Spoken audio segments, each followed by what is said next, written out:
Senhor Csaba Kőrösi, presidente da 77ª Assembleia Geral das Nações Unidas, senhor Antônio Guterres, secretário-geral das Nações Unidas, senhoras e senhores, chefes de Estado, de governo e de delegações.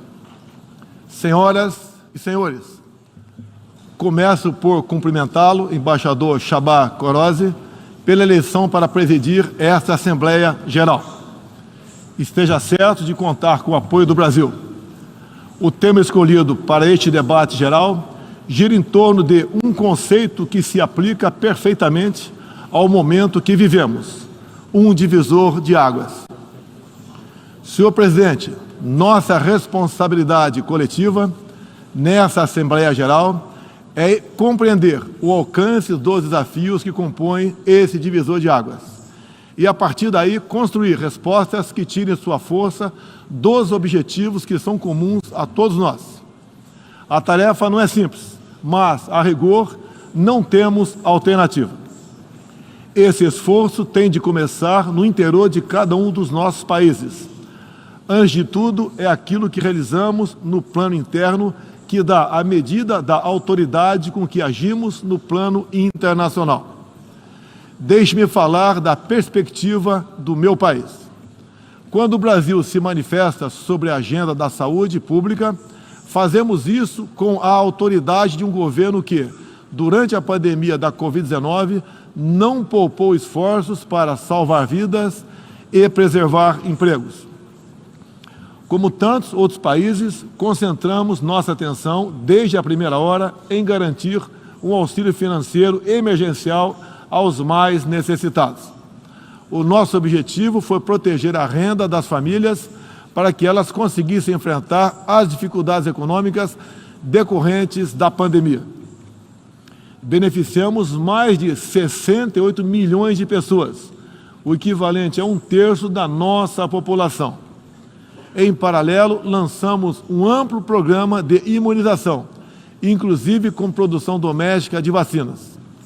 Somos uma nação com 210 milhões de habitantes e já temos mais de 80% da população vacinada contra a Covid-19. Todos foram vacinados de forma voluntária, respeitando a liberdade individual de cada um. Da mesma forma, no terreno da economia, o Brasil traz a autoridade de um país que, em nome de um crescimento sustentável e inclusivo, vem implementando reformas para a atração de investimentos e melhorias das condições de vida de sua população. No meu governo, extirpamos a corrupção sistêmica que existia no país. Somente entre o período de 2003 e 2015, onde a esquerda presidiu o Brasil, o endividamento da Petrobras, por má gestão, loteamento político e em desvios, chegou à casa dos 170 bilhões de dólares. O responsável por isso foi condenado em 3 instâncias, por unanimidade. Delatores devolveram 1 bilhão de dólares e pagamos para a Bolsa Americana outro bilhão por perdas de seus acionistas. Esse é o Brasil do passado. Aprimoramos os serviços públicos com redução de custos e investimentos em ciência e tecnologia. Hoje, por exemplo, o Brasil é o 7º país mais digitalizado do mundo. São 135 milhões de pessoas que acessam 4.900 serviços do meu governo. O Brasil foi pioneiro na implantação do 5G na América Latina. Levamos adiante uma abrangente pauta de privatizações e concessões, com ênfase na infraestrutura. Concluímos o projeto de transposição do Rio São Francisco, levando água para o Nordeste brasileiro. Adotamos novos marcos regulatórios, como o do saneamento básico, o das ferrovias e o do gás natural. Além disso, melhoramos o ambiente de negócios, com a Lei da Liberdade Econômica e a Lei de Startups. Como resultado, criamos oportunidades para o jovem empreender e ter empregos de qualidade. Coroando todo esse esforço de modernização da economia brasileira, estamos avançando a passos largos para o ingresso do Brasil como membro pleno da Organização para a Cooperação e Desenvolvimento Econômico, a OCDE. Apesar da crise mundial, o Brasil chega ao final de 22 com uma economia em plena recuperação. Temos emprego em alta e inflação em baixa. A economia voltou a crescer. A pobreza aumentou em todo o mundo sob o impacto da pandemia. No Brasil, ela já começou a cair de forma acentuada. Os números falam por si só. A estimativa é de que, no final de 22, 4% das famílias brasileiras estejam vivendo abaixo da linha da pobreza extrema. Em 2019, eram 5,1%. Isso representa uma queda de mais de 20%. O Auxílio Brasil, programa de renda mínima criado no meu governo durante a pandemia, que atende 20 milhões de famílias, faz pagamentos de quase $4 por dia às mesmas. O desemprego caiu 5 pontos percentuais, chegando a 9%, taxa que não se via há 7 anos. Reduzimos a inflação com estimativa de 6% no corrente ano. Tenho a satisfação de anunciar que tivemos deflação inédita no Brasil nos meses de julho e agosto. Desde junho, o preço da gasolina caiu mais de 30%. Hoje, um litro no Brasil custa cerca de 90 centavos de dólares. O preço da energia elétrica também teve uma queda de mais de 15%. Quero ressaltar que o custo da energia não caiu por causa de tabelamento de preços ou qualquer outro tipo de intervenção federal. Foi resultado de uma política de racionalização de impostos formulada e implementada com apoio do Congresso Nacional. Em 2021, o Brasil foi o quarto maior destino de investimentos estrangeiros direto no mundo. Nosso comércio exterior alcançou a marca histórica de 39% do PIB, mesmo diminuindo ou zerando impostos de milhares de produtos. No plano interno, também estamos batendo recordes em 3 áreas: arrecadação fiscal, lucro das empresas estatais e relação entre dívida pública e PIB. Aliás, em 21, tivemos superávit no resultado consolidado de contas públicas. O PIB brasileiro aumentou 1,2% no segundo semestre. A projeção de crescimento para 22 chega a 3%. Temos a tranquilidade de quem está no bom caminho, o caminho de uma prosperidade compartilhada entre os brasileiros e, mais além, compartilhada com nossos vizinhos e outros parceiros mundo afora. É isso que vemos, por exemplo, na produção de alimentos. Há 4 décadas, o Brasil importava alimentos. Hoje, somos um dos maiores exportadores mundiais. Isso só foi possível graças a pesados investimentos em ciência e inovação, com vistas à produtividade e à sustentabilidade. Faço aqui um tributo à pessoa de Alisson Paulinelli, candidato brasileiro ao Prêmio Nobel da Paz, por seu papel na expansão da fronteira agrícola brasileira com o uso de novas tecnologias. Este ano, o Brasil já começou a colheita da maior safra de grãos da nossa história.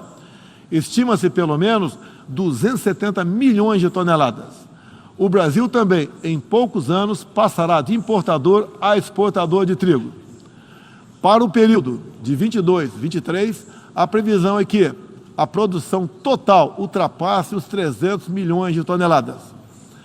Como afirmou a diretora-geral da Organização Mundial do Comércio, em recente visita que nos fez, se não fosse o agronegócio brasileiro, o planeta passaria fome, pois alimentamos mais de 1 bilhão de pessoas ao redor do mundo. O nosso agronegócio é orgulho nacional. Senhor presidente, quero lembrar que, também na área do desenvolvimento sustentável, o patrimônio de realizações do Brasil é fonte de credibilidade para a ação internacional do nosso país. Em matéria de meio ambiente e desenvolvimento sustentável, o Brasil é parte da solução e referência para o mundo. 2/3 de todo o território brasileiro permanecem com vegetação nativa, que se encontra exatamente como estava quando o Brasil foi descoberto em 1500. Na Amazônia brasileira, área equivalente à Europa Ocidental, mais de 80% da floresta continua intocada, ao contrário do que é divulgado pela grande mídia nacional e internacional. é fundamental que, ao cuidarmos do meio ambiente, não esqueçamos das pessoas. A região amazônica abriga mais de 20 milhões de habitantes, entre eles indígenas e ribeirinhos, cuja subsistência depende de algum aproveitamento econômico da floresta. Levamos internet a mais de 11 mil escolas rurais e a mais de 500 comunidades indígenas. O Brasil começou sua transição energética há quase meio século, em reação às crises do petróleo daquela época. Hoje temos uma indústria de biocombustíveis moderna e sustentável. Indústria que contribui para a matriz energética mais limpa entre os países do G20. Cerca de 84% da nossa matriz elétrica atualmente é renovável. E esse é o objetivo que muitos países desenvolvidos esperam alcançar somente depois de 2040 ou 2050. No ano passado, o Brasil foi escolhido pelas Nações Unidas como o país campeão da transição energética. Temos capacidade para ser um grande exportador mundial de energia limpa. Contamos com um excedente já em construção, que pode chegar a mais de 100 gigawatts, entre biomassa, eólica, terrestre e solar, além da oportunidade ainda não explorada de eólicas marítimas de 700 gigawatts, com um dos menores custos de produção do mundo. Essas fontes produzirão hidrogênio verde para exportação. Parte dessa energia 100% limpa abre a possibilidade de sermos fornecedores de produtos industriais altamente competitivos, especialmente no Nordeste brasileiro, com uma das menores pegadas de carbono do mundo. A agenda do desenvolvimento sustentável é afetada de várias maneiras pelas ameaças à paz e à segurança internacional. Erguemos as Nações Unidas em meio aos escombros da Segunda Guerra Mundial. O que nos motivava naquele momento era a determinação de evitar que se repetisse o ciclo de destruição que marcou a primeira metade do século XX. Até certo ponto, podemos dizer que fomos bem-sucedidos. Mas hoje, o conflito na Ucrânia serve de alerta. Uma reforma da ONU é essencial para encontrarmos a paz mundial. No caso específico do Conselho de Segurança, após 25 anos de debates, está claro que precisamos buscar soluções inovadoras. O Brasil fala desse assunto com base em uma experiência que remonta aos primórdios da ONU. É pela 11ª vez que ocupamos assento não permanente no Conselho. Temos buscado dar o melhor de nós para a solução pacífica e negociada dos conflitos internacionais, sempre guiados pela Carta da ONU e pelo direito internacional. O Brasil também tem um longo histórico de participação em missões de paz da ONU. De Suez a Angola, do Haiti ao Líbano, sempre estivemos ao lado da manutenção da paz. Também contribuímos para a paz ao abrirmos nossas fronteiras para aqueles que buscam uma chance de reconstruir suas vidas em nosso país. Desde 2018, mais de 6 milhões de irmãos venezuelanos foram obrigados a deixar seu país. Muitos deles vieram para o Brasil. Nossa resposta a esse desafio foi a Operação Acolhida, que se tornou referência internacional. Já são mais de 350 mil venezuelanos que encontraram em território brasileiro assistência emergencial, proteção, documentação e a possibilidade de um recomeço. Todos têm acesso ao mercado de trabalho, a serviços públicos e a benefícios sociais. Nos últimos meses, chegam por dia ao Brasil a pé cerca de 600 venezuelanos, a grande maioria dos quais mulheres e crianças, pesando em média 15 quilos a menos do que tinham antes, fugindo da violência e da fome. A política brasileira de acolhimento humanitário vai além da Venezuela. Temos também recebido haitianos, sírios, afegãos e ucranianos. Senhor presidente, o conflito na Ucrânia já se estende por 7 meses e gera apreensão não apenas na Europa, mas em todo o mundo. Quero, em primeiro lugar, renovar o agradecimento do Brasil aos países que ajudaram na evacuação de brasileiros que que se encontravam na Ucrânia quando começou o conflito. Refiro-me especialmente à Eslováquia, Hungria, Polônia, Romênia e República Tcheca. A operação foi exitosa. Não deixamos ninguém para trás, nem mesmo seus animais de estimação. Diante do conflito em si, o Brasil tem se pautado pelos princípios do direito internacional e da Carta da ONU. Princípios que estão consagrados também em nossa Constituição. Defendemos um cessar-fogo imediato, a proteção de civis e não combatentes, a preservação da infraestrutura crítica para assistência à população e a manutenção de todos os canais de diálogo entre as partes em conflito. Esses são os primeiros passos para alcançarmos uma solução que seja duradoura e sustentável. Temos trabalhado nessa direção. Nas Nações Unidas e em outros fóruns, temos tentado evitar o bloqueio dos canais de diálogo, causado pela polarização em torno do conflito. É nesse sentido que somos contra o isolamento diplomático e econômico. As consequências do conflito já se fazem sentir nos preços mundiais de alimentos, de combustíveis e de outros insumos.